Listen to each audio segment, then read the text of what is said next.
What's up, y'all? It's Chris Curls, and this is the Highest Underground Show.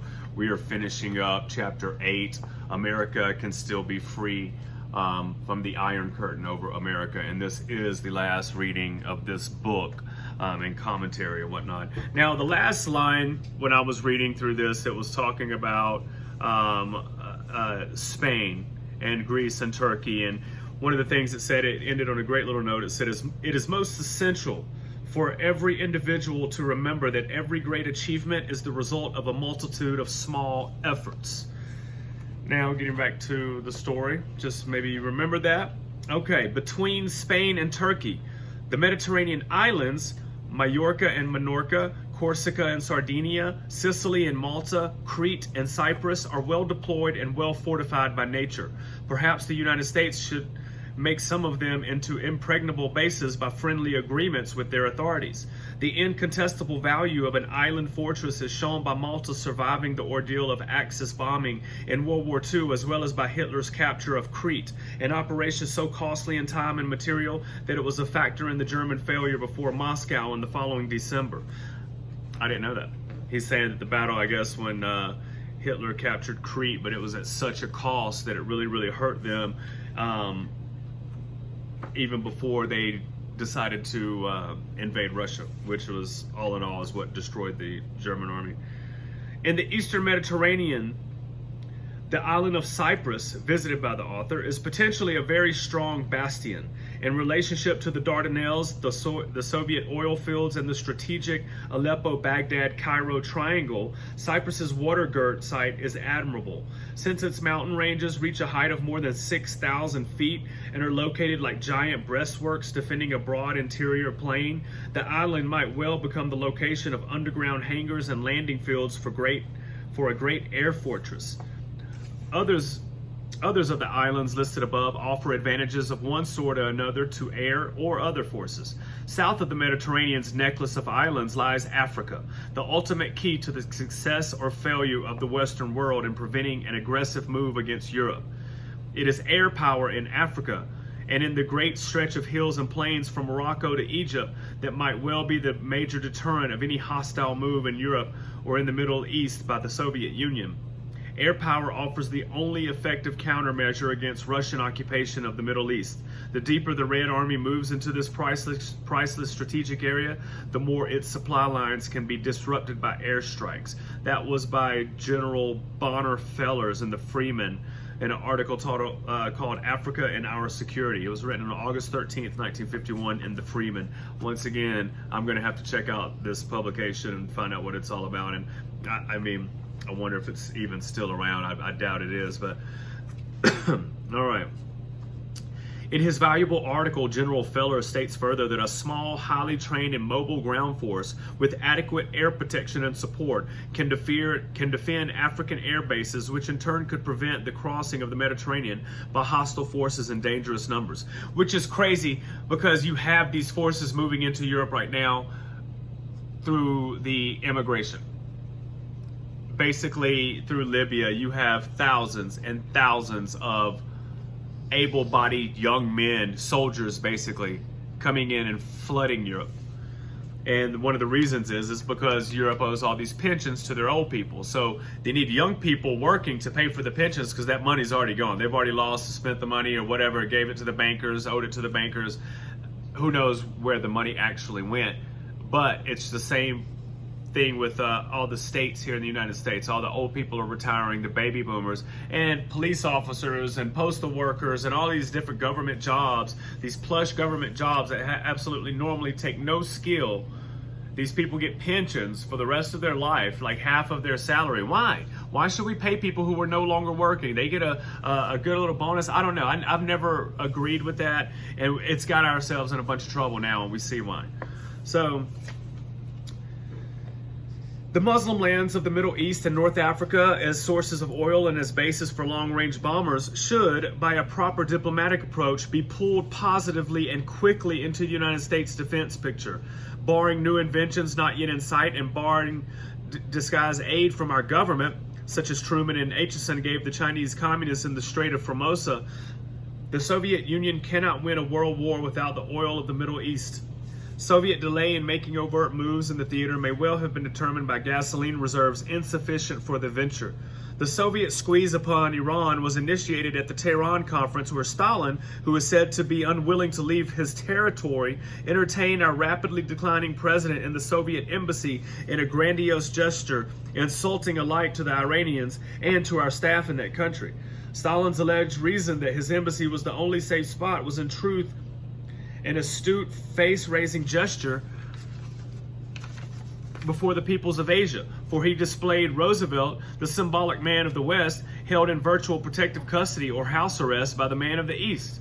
Details of the dinner in the Soviet embassy, to which Stalin invited Father and the PM, are given by General Elliot Roosevelt as he saw it. I guess that was a book when he wrote about his father. His son wrote about Elliot Roosevelt. No, maybe that's General Elliot Roosevelt. Is that even the same? I want to say they're kin. Stalin proposed that Germany's war criminals be disposed of by firing squads as fast as we capture them, all of them, and there must be at least 50,000 of them. According to General Roosevelt, the proposal shocked Prime Minister Churchill, who sprang quickly to his feet. Any such attitude, he said, is wholly contrary to our British sense of justice. The British people will never stand for such mass murder. No one, Nazi or no, shall be summarily dealt with before a firing squad, without a proper legal trial. So, it seems that Churchill was standing up for the Nazis, even though he wanted them to get a proper trial, which Nuremberg was never a proper trial, as we know. Hey, lay down. Sorry, y'all. I gotta tell my dogs. The impasse was resolved by the U.S. president. Clearly there must be some sort of compromise, he said, according to his son. Perhaps we could say that instead of summarily executing 50,000 war criminals, we should settle on a smaller number. Shall we say 49,500? It was in this way, prophetic of the crime of Nuremberg, that President Roosevelt, unquestionably very tired and probably already too ill to know the full support of his words and acts, threw away the last vestiges of our government's respect for law and for the Western Christian tradition. In return, our president got nothing but flattering of the leftists around him and the gratification of a whim of his decline, which was to make Churchill scowl and Stalin smile. What a spectacle of surrender in the very capital of strategically important and historic Persia. Overall, Stalin's triumphs and Churchill's defeats at Tehran was the shadow of the derricks of the Iranian oil fields. Should the Abadan refineries be shut down or their output flow in another direction, the results would be felt around the world. These refineries are the largest in the world, processing 550,000 barrels a day. That's crazy. That was in 1951. I wonder if it's still the largest oil refineries in the world. And what a sorry figure America has played in this vital oil area from Tehran to 1951. Our government's deplorable performance in Iran has contributed to a great disaster, was the subtitle of a Life editorial, How to Lose a World, on Acheson's policy of doing nothing except let the pieces settle after the expected disaster in the world's greatest oil-producing area. In Iran or in an adjacent area, the Soviet may find it necessary to strike for her gasoline and lubricants before any major attempts can be surely successful elsewhere. The well-known leftism in our State Department, as indicated in many ways, especially by the carefully documented testimony of Harold Stassen and the CIO's expulsion of the United Public Workers Union and the early predilection of Prime Minister Attlee for communism, raised the inevitable fear that the oil crisis in Iran, while publicly deplored by Britain and America, may well have been engineered by the very American and British government officials who then shed crocodile tears at the oil's probable loss to the West. A major world fact in the early 1950s was the fall of British prestige in the Middle East and drawing of the Soviet into the resultant vacuum. The Attlee government's protest on Iranian oil nationalization commanded no respect anywhere, for the Iranians were copying the home program of the socialist government of Britain.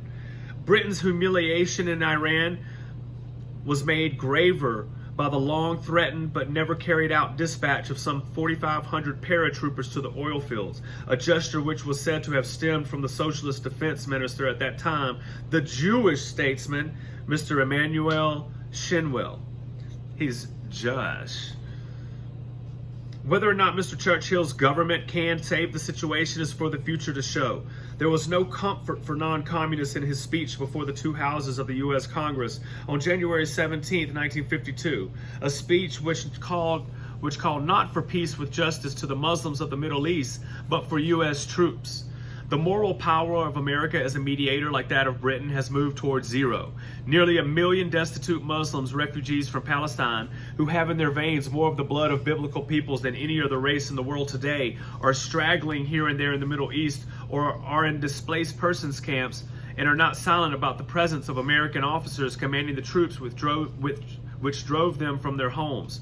For details on these hopeless refugees sent to wandering and starving by our policy, see Alfred M. Lilienthal's article, Storm Clouds Over the Middle East in Human Events in 1950, August 2nd.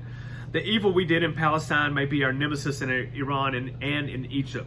The truth is that because of America's sponsoring of bloody little Israel and Britain's falling in line, the Muslim Middle East resents the presence of previously respected and admired Anglo-Saxon powers.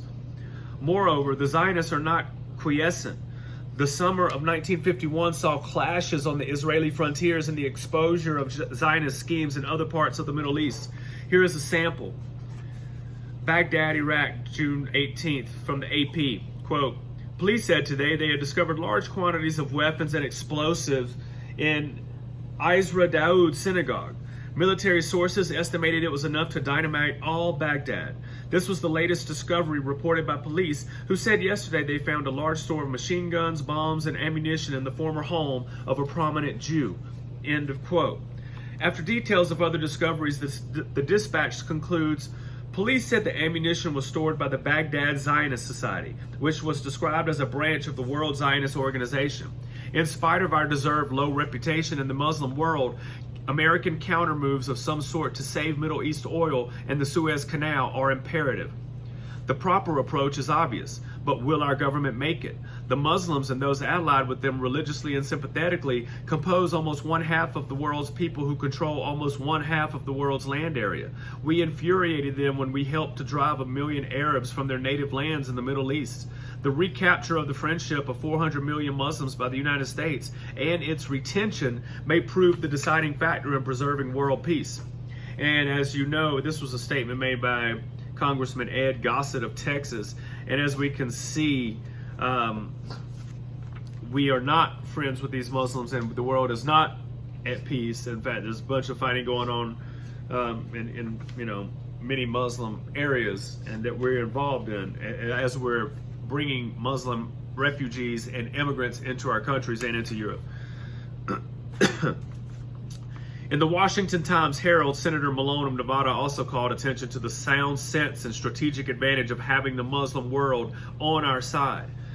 The recapture of friendship with the Muslim is not only a question of acts of justice on our part, but is tied to the question of absolutely vital oil reserves. The oil of the Middle East is essential to our preventing World War III or to our winning it.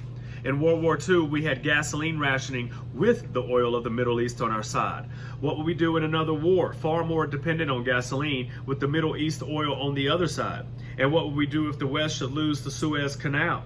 The first move to prevent such a disaster, after cleaning out our State Department as the American Legion demanded by a vote of 2,881 to 131 at its National Convention in Miami, and that was in October 1951, should be to send a complete new slate of American diplomats to the Muslim nations from Egypt and Yemen to Iraq and Iran. Those new diplomats should be unsullied, square-shooting Americans and should have instructions to announce a changed policy which is long overdue. The present State Department, stained with past errors, could not succeed even if it should wish to succeed. A changed policy implemented by new officials would almost certainly be received by the Muslim world with cordiality and gratitude. For until the Israel grab was furthered in this country, America was throughout the Middle East the least disliked and least feared foreign power. At the close of the Second World War, the Near East was friendly to the United States and her allies, said Ambassador Kamil Bey Abdul Rahim of Egypt. in an address delivered at Princeton University on June 2nd, 1951. By 1952, however, a spirit of resentment and even revolt against the Western democracies was sweeping through the Middle East. For the unfortunate fact of having having lost our friends, the ambassador finds the reason in the policy of the West, and I quote, "The Palestine question is an outstanding example of this policy. Everyone knows that the serious injustice inflicted upon the Arabs in Palestine has alienated them and undermined the stability of the area. The West's continued political and financial support of the Zionists in Palestine is not helping the relations with the Near East, nor is it strengthening the forces which are fighting communism there." End of quote. Wow. So this is an ambassador, and obviously he's Muslim. His name is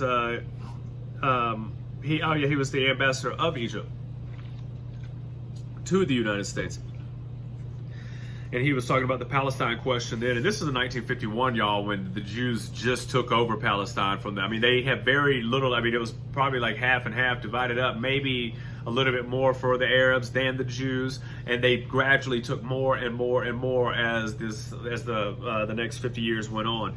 Now, and this was all fresh in everyone's mind, so everybody who was against this now saw what was happening. Like, this isn't right. These people were never from Israel. Why should they be able to go to Israel and take someone's land when they had never lived there? This was never their country. They don't have any ancestry or homeland privileges there, but they took it over anyway, and the world let them. Getting back, by being again honorable in our dealing with the Muslim nations, and by helping them with the supply of long-range bombers or otherwise to defend their oil, for which we are paying them good money and will continue to pay them good money, we could quickly create a situation under which the Soviet cannot hope to conquer the Middle East. Thus, lacking oil, the Soviet cannot hope to conquer the world. It must not be forgotten, too, that apart from oil in the Middle East has great strategic significance. Israel and the adjacent Muslim lands are a vestibule which leads to Europe, to Asia, and to Africa. In addition to building primarily by honorable conduct and secondarily by thoughtfully planned assistance, a strength crescent from Spain through the Mediterranean and North Africa to the Middle East, other significant agenda involve a solution to our present problem in Korea and plans for the safety of Japan, Formosa, and the Philippines. But as Senator Jenner of Indiana has pointed out, we cannot have peace in Asia if the negotiations are carried on by the men of Yalta. Then there is Alaska, one of whose islands, Little Diomede, is only 3 miles from and in sight of an island, Big Diomede, belonging to Russia. Of the Soviets' 2 far eastern fronts, one is the hinterland of Vladivostok, and the other is an armed quadrilateral opposite Nome, Alaska. Here, according to the military critic Hanson Baldwin, is a garrison which probably numbers more than 200,000 men. No specific suggestions are here made, but it seems obvious that the defense of Alaska should receive priority over at least some of our more far-flung global adventures.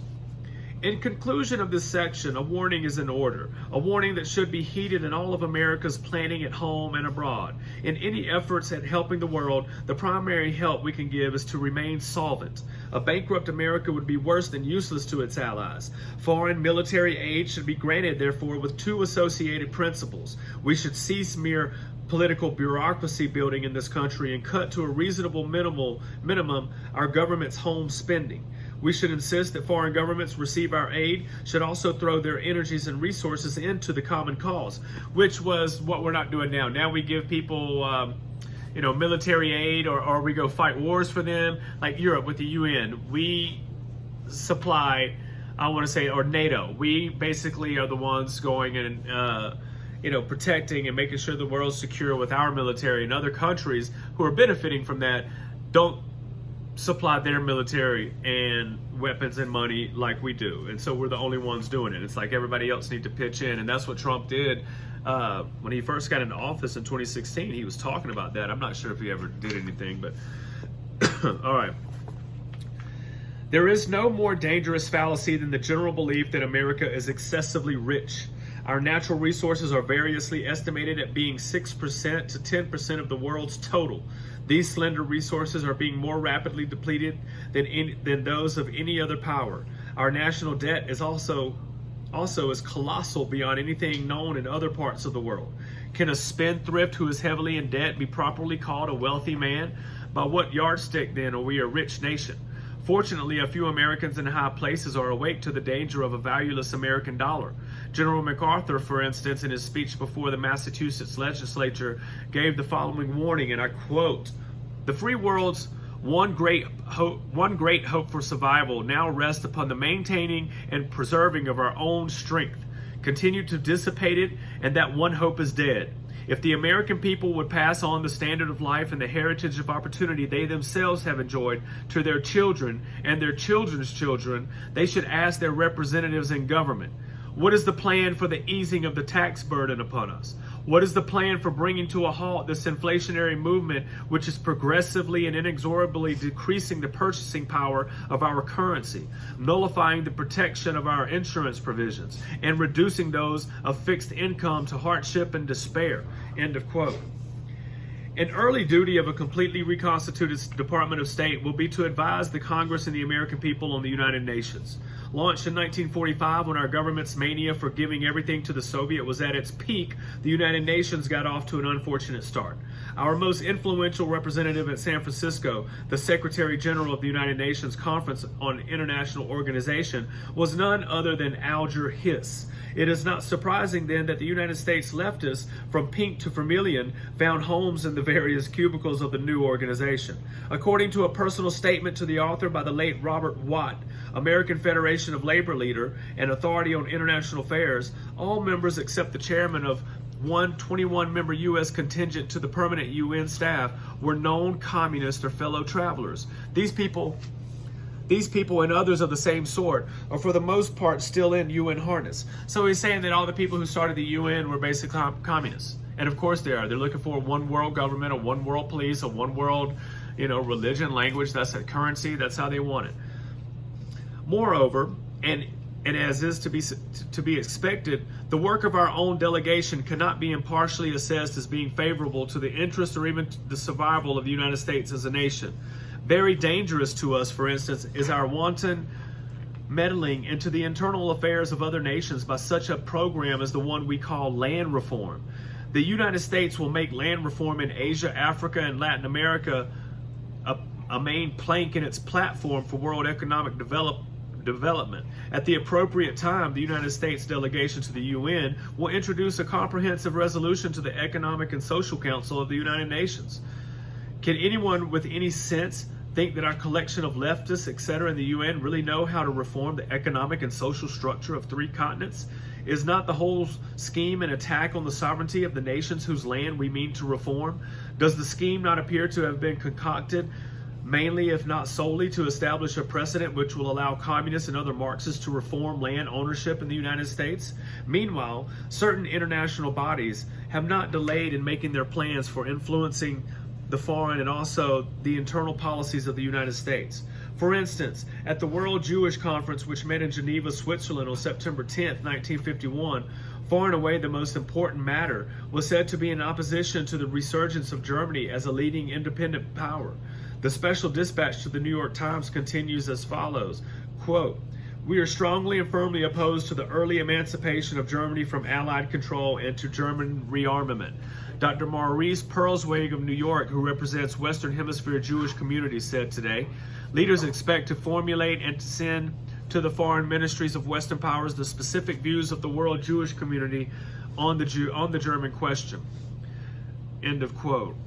Here they give a commentary. The above quotation shows an international effort to shape foreign policy. At the same Congress, attention was also given to exerting influence within America. Quote, Dr. Goldman said non-Zionists must learn to contribute to some Zionist programs with which they did not agree.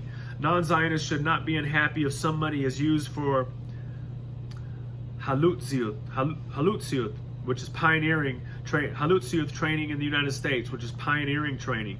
He told a press conference, Zionists would be unable to accept any demand that no such training be undertaken, he added. End of quote. So Zionists were giving everybody a quote like, hey, listen, if you don't agree with the state of Israel, you're going to have to get used to it, and we're going to take some of the money that you've given in taxes to aid Israel, a state that you don't agree with. And that's what I think. I mean, Why should you pay taxes to a government who's using the money for something that you don't agree with? I never understood that. How would outside power force its will upon the United States? The day-by-day method is to exert economic pressure and to propagandize the people by the control of the media which shape public opinion. At least one other way, however, has actually been rehearsed. Full details are given by John J. Daly in an article, UN Seizes Rules American Cities, in the magazine National Republic. As described by Mr. Daly, troops flying the United Nations flag, a blue rectangle similar to the blue rectangle of the state of Israel, took over Culver City, Huntington Park, Inglewood, Hawthorne, and Compton, California. The military specialists took over the government in a surprise move, throwing the mayor of the city in jail and locking up the chief of police and the chief of the fire department. The citizens, by a proclamation posted on the front of the city hall, were warned that the area had been taken over by the armed forces of the United Nations. If inclined to view that this United Nations operation, even though performed by U.S. troops, is without significance, the reader should recall that the United States has only 1/60th of the voting power in the Assembly of the UN. The present location of the UN headquarters, not only within the United States, but in our most alien-infested great city, would make easy an outside interference intended to break down local sovereignty in this country, especially if large numbers of troops of native stock are overseas, and if our own specialist contingents in the UN force should be composed of newcomers to the country. Such troops might conceivably be selected in quantity under future UN rule that its troops should speak more than one language. Now, this is interesting. He's saying that what if we're, all of our best native stock Americans are off overseas fighting, and they're deployed overseas in a war, a skirmish, a protection, security, whatever. And while that's happening, you have UN troops here, and these people are either newcomers to this country or they're not even citizens of this country, but they're just part of the UN, and they're here. I mean, what could happen if they really wanted to take over the country? All of our troops aren't here. They're not here defending us, which they should, because right now we just had a president sworn in today. Well, I won't call him a president because he cheated during the election, and he inaugurated today. So I guess all the Q-tards, which were waiting for him to, swoop in and arrest him after he accepted the inauguration because they know that he cheated with fraudulent ballots, and they just dumped a whole bunch of ballots for Joe Biden in the middle of the night. Everybody knows that it was fucked up and that it was cheating. And I can't believe that this is happening. I mean, I know that our government's been taking over a long time ago, but to see it so blatant in your face, it's unbelievable. It really scares me. I really think there are very, very bad things to come, and you better get ready. All right. Such a rule, which on its face might appear reasonable, would limit American troops operating for the UN almost exclusively to those who are foreign-born or sons of foreign-born parents. This is true because few soldiers of old American stock speak any foreign languages, whereas refugees and other immigrants and their immediate descendants usually speak two, English at least of a sort, and the language of the area from which they or their parents came. As has been repeatedly stated on the floors of Congress, among others by Senator Pat McCarran on April 25, 1949, the presence of the UN within the United States has the actual, not merely hypothetical, disadvantage of admitting to our borders under diplomatic immunity a continuing stream of new espionage personnel who are able to contact directly the members of their already established networks within the country. There are other signs that the UN organization is useless, as John T. Flynn has described it in a Liberty Network broadcast. The formulation of the North Atlantic Defense Treaty or Security Alliance in 1949 was a virtual admission that the UN was dead as an influence for preventing major aggression. America's strong-fisted forcing of unwilling nations to vote for the admission of Israel dealt the UN a blow as effective as Russia's vetoes. Another problem to give Americans pause is the dangerous wording and possibly even more dangerous interpretation of some articles in the UN covenant. There is even a serious question of a complete destruction of our sovereignty over our own land, not only by interpretations of UN articles by UN officials, but by judicial decisions of the leftist-minded courts in this country. Thus, in the case of Say Fuji versus the state of California, Justice Emmett H. Wilson decided that an existing law of a state is unenforceable because of the United Nations Charter. Whoa. That was in a case here. I mean, guys, and you got to understand that the courts and judges have been implemented just as well as the position of political power, which judges are political power. If y'all don't know, they have huge political power. But that's crazy. So a judge decided against a law of a state because it violated a UN charter. Wow. Lastly, and of great importance, is the consistent UN tendency to let the United States, with one vote in 60, bear not merely the principal burden of the organization, but almost all of the burden. Thus, in the UN-sponsored operation in Korea, America furnished over 90% of the dead and injured among UN troops, South Koreans being excluded from the figures as South Korea is not a UN member. And as the months passed thereafter, the ratio of American casualties continued proportionately high.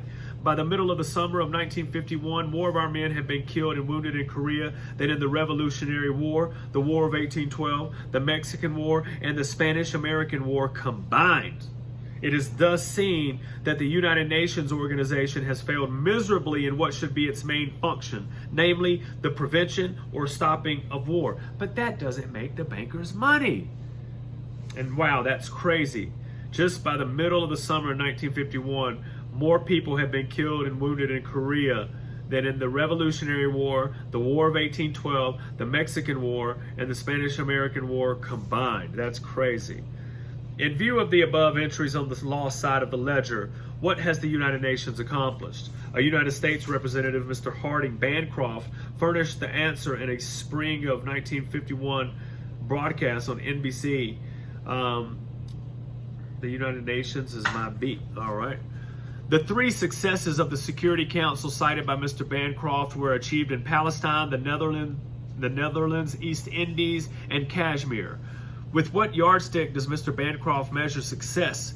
Details cannot be given here, but surely the aggregate of the results in the three areas cited cannot be regarded as successful by anyone sympathetic with either Western Christian civilization or Muslim civilization. And they're not, because they're worried about Jewish power, control, and civilization. Patriotic Americans should be warned finally against spurious attempts to draw parallels between the United States Constitution and United Nations regulations. The Constitution, with its first 10 amendments, was designed specifically to curb the power of the federal government and to safeguard the rights of states and individuals. On the other hand, the United Nations appears to have the goal of destroying many of the sovereign rights of the member nations and of putting individuals in jeopardy everywhere, particularly in the United States. In view of all these matters, the American public is entitled to advise on the UN from a new clean leadership in the Department of State. The Augean stables of the UN are so foul that the removal of the filth from the present organization might be too difficult. Perhaps the best move will be to adjourn Sine Die. I don't know. Is Sine Die. Might to adjourn. I don't know. Then, like-minded nations on our side, including the Muslim bloc, with the clean State Department would surely treat honorably, might work out an agreement advantageous to the safety and sovereignty of each other.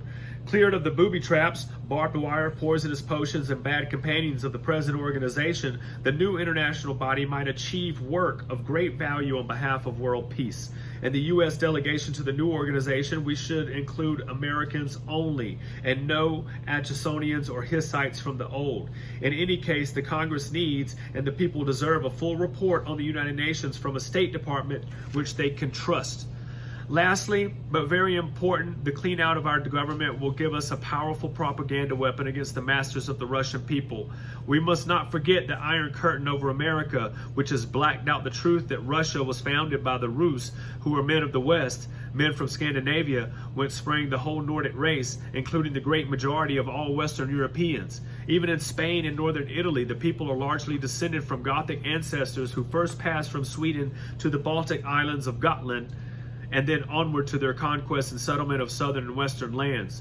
Consequently, we should never speak in a derogatory manner of Russia or Russians. Each time we attack Russia or the Russians when we mean the Bolshevik hierarchy, or speak contemptuously of Asiatic hordes, or identify world communists as a Slav menace, we are providing grist for the Kremlin mills. Now, and that's funny because people were saying, oh, the Slav menace, and people do that today. They look at communism as being Russian. But Bolshevism and the Bolsheviks were majority Jewish people. And this book right here, I'll read this next, and I'll also put this online.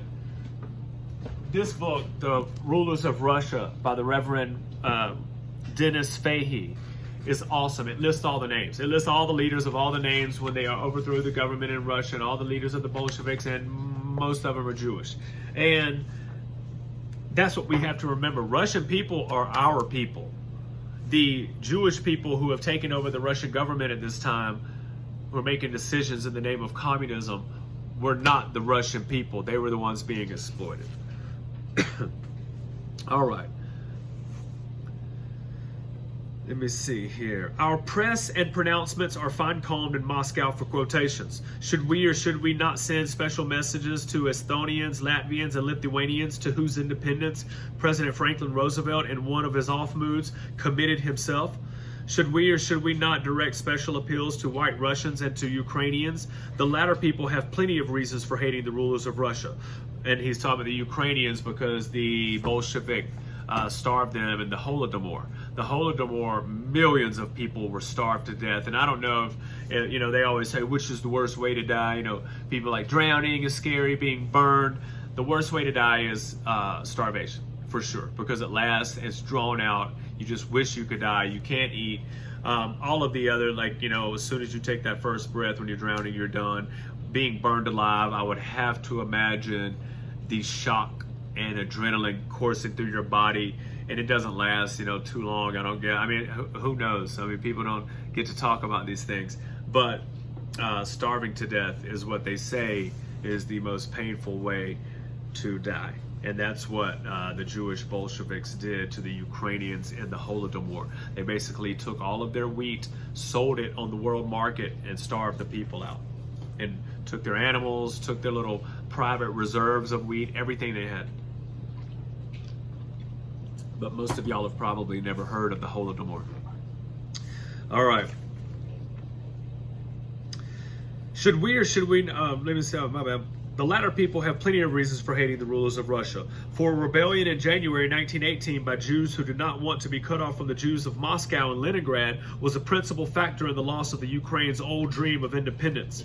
Decisions on the nature of our propaganda to the people behind the Iron Curtain should be made by patriotic Americans familiar with the current intelligence estimates on Soviet-held peoples, and not by persons addicted to the ideology of communism and concerned for minority votes. We must never forget, moreover, that the Russian people are at heart Christian. They were converted even as they emerged onto the stage of civilized modern statehood, and Christianity is in their tradition, as it is ours. We must finally not forget that leaders in Russia since 1917 are not patriotic Russians, but are a hated coalition of renegade Russians with the remnant of Russia's old territorial and ideological enemy, the Judaized Khazars, who for centuries refused to be assimilated either with the Russian people or with Western Christian civilization. In view of the facts of history from which this book has torn the curtain of censorship, it is reasonable to assume that the true Russian people are restive and bitter under the yoke and the goading of alien and Iscariot rule. To this almost axiomatic assumption, there is much testimony.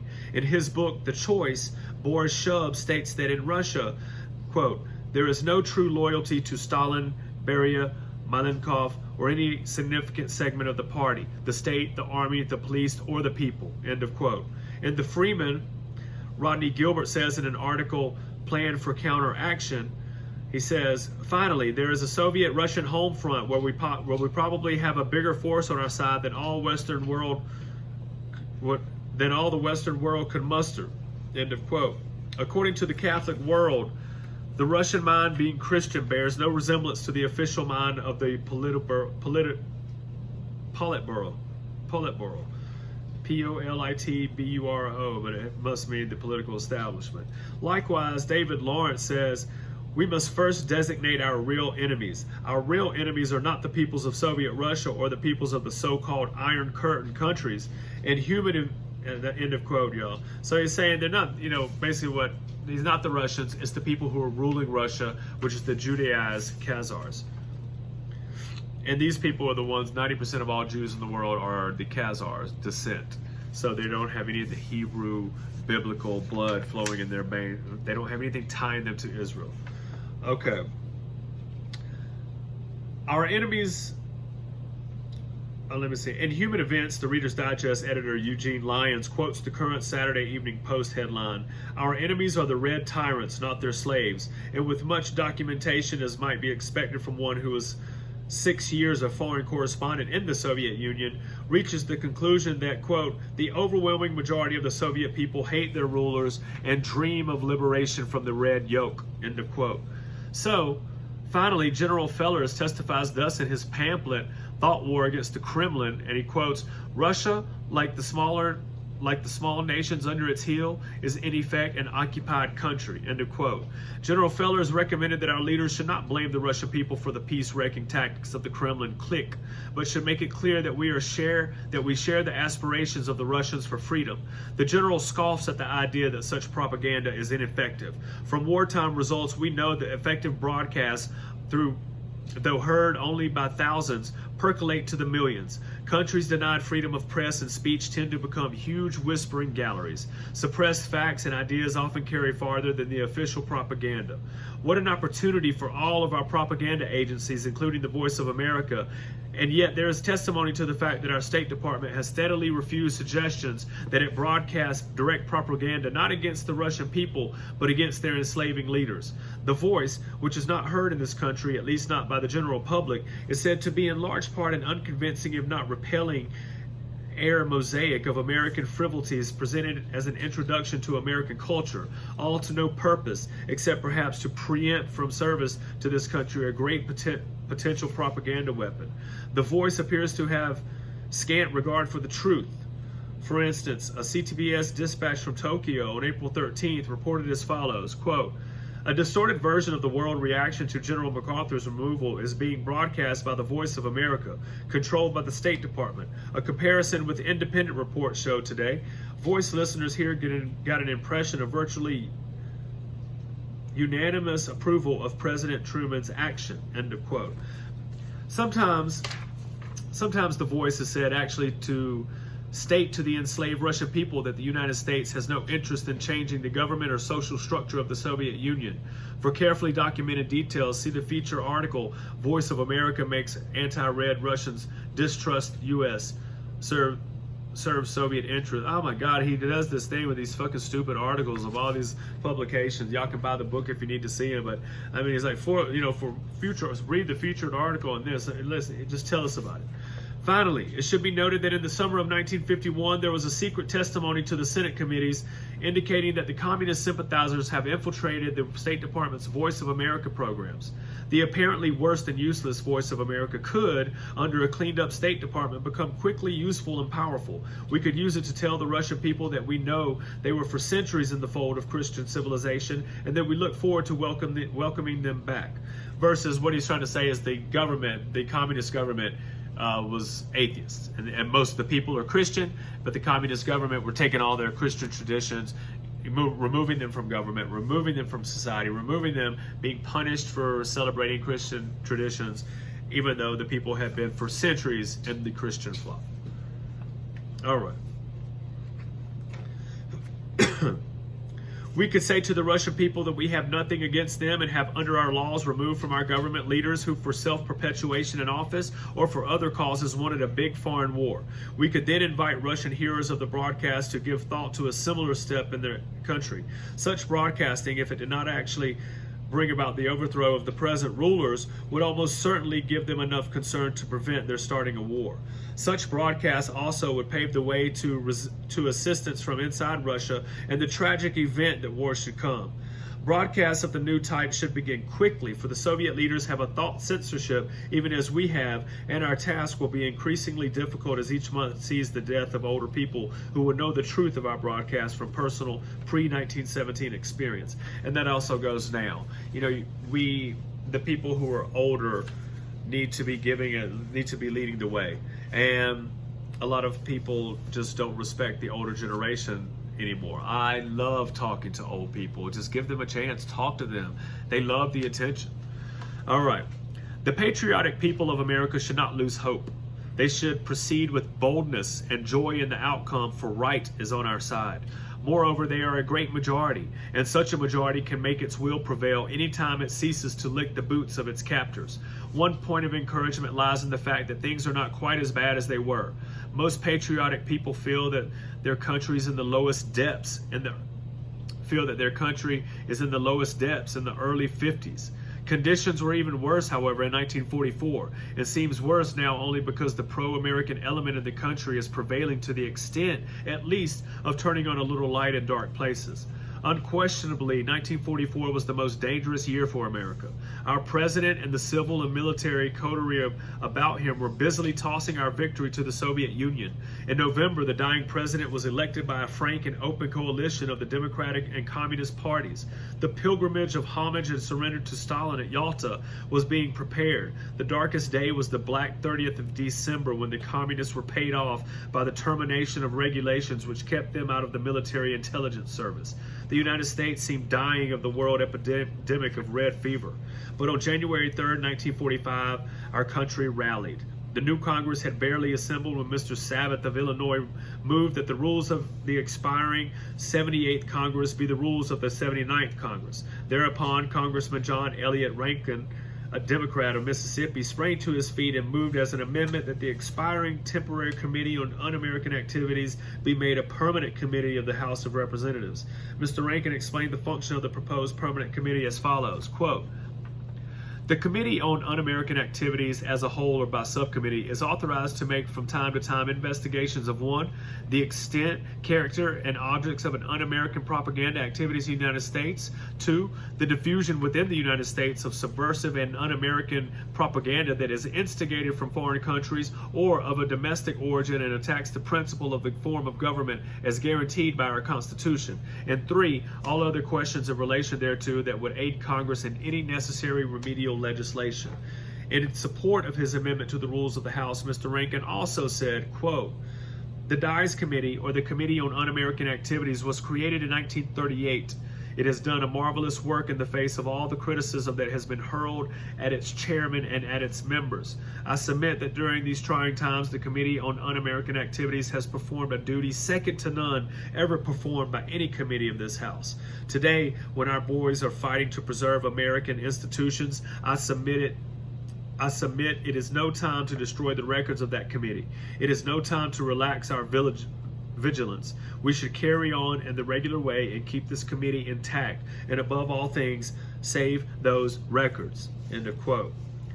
Congressman Carl Munt, of Republican of South Dakota, rose to voice his approval of the Rankin Amendment. There was maneuvering against the proposal by Congressman Mark Antonio of New York, Congressman Sabath of Illinois, and other congressmen of similar views, but Mr. Rankin, a skillful parliamentarian, forced the vote. By 208 to 186, with 40 not voting, the Rankin Amendment was adopted, and the Committee on Un-American Activities became a permanent committee of the House of Representatives. Let me see here. The American communists and fellow travelers were stunned. Apart from violence, however, there was nothing they could do. Moves made as feelers showed that they could get nowhere with their hoped for uprising in the American South, almost all of whose people were patriotic Americans. Also, except for 2 widely separated and quickly dwindling incidents, they got nowhere with their plans for a revolt in the army. Despite its success at Yalta and despite its continued influence with the American administration, the Soviet moved more cautiously. The Rankin Amendment gave the United States of America a chance to survive as a nation under its Constitution. Is it then to be wondered at that Mr. Rankin has been subject to bitter reprisals ever since by communists and fellow travelers and their dupes? And I'm sure he's been vilified by the press at that time, because obviously they were under communist control and Jewish control.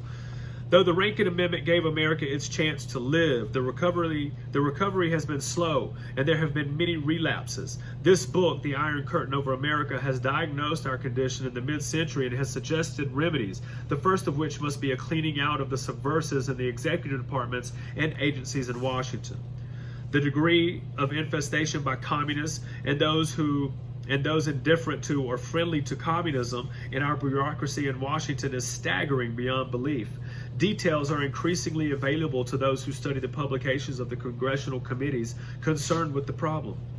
Communist propaganda activities in the United States, a report published early in 1952 by the Committee on the Judiciary, United States Senate, deals principally with communist propaganda carried on with the help of the Department of State and the Department of Justice in the United States. Now that's crazy. We got a whole committee seeing just how much propaganda our State Departments and Department of Justice are being influenced by communist propaganda. The report climaxes a stinging rebuke of the State Department's pro-communist maneuvers with this statement, quote, "The policy of the Department of State is in effect an administrative nullification of an established law," end of quote.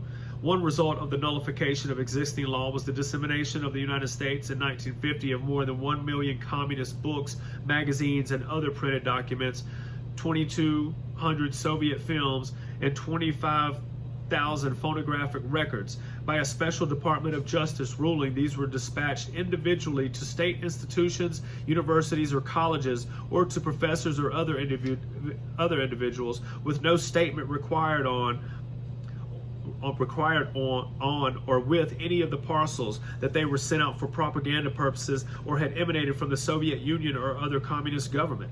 Is this what the American people want? It is what they have been getting in Washington. Following a removal of top leaders and their personal henchmen, there will be no reason for despair even for the Departments of State and Defense. In the Department of State, there are many whose records suggest treason, but there are also many workers of low and medium rank whose tenacious patriotism has in a number of instances prevented a sellout of our country. These people will rally to a new leadership. The same is true in the Department of Defense. Except for a mere handful committed to wrongdoing to cover their old sins of omission or commission, our generals and admirals, like all other ranks, have the good of their country at heart. Disciplined by tradition to subordinate themselves to civilian authority, our general staff officers pursue a hated policy from which there is for them no escape. For on one hand, they do not wish to denounce the administration, and on the other, they see no end good for America in the strategically unsound moves they are ordered to make. Below the appointed ranks, the civilian personnel, both men and women of such strategic agencies as military intelligence, are with few exceptions devoted and loyal and competent Americans. With our top state and defense leadership changed, our policy shaped by patriots, our working level Department of Defense staff will be able to furnish a strategically sound program for the defense of the country, which must stand not only for us and our children, but as the fortress of Western Christian civilization. Meanwhile, patriotic State Department personnel face a ghastly dilemma. If they remain, they are likely to be thought of as endorsing the wrong policies of their superiors. If they resign, they are likely to see their positions filled by persons of subversive leanings. Fortunately for America, most of them have decided to stick to their posts and will be there to help the new patriotic superiors after a cleanup has been effected. A cleanup in our government will give a new life not only to our patriotic Washington officials, civilian and military, but to our higher military and naval officers everywhere. Their new spirit will bring confidence to all ranks and to the American people. Once again, military service will be a privilege and an honor instead of, as at present to most people, a sentence to a period of slavery and possible death for a policy that has never been stated and cannot be stated, for it is at best vote garnering, bureaucracy building, control establishing program of expediency.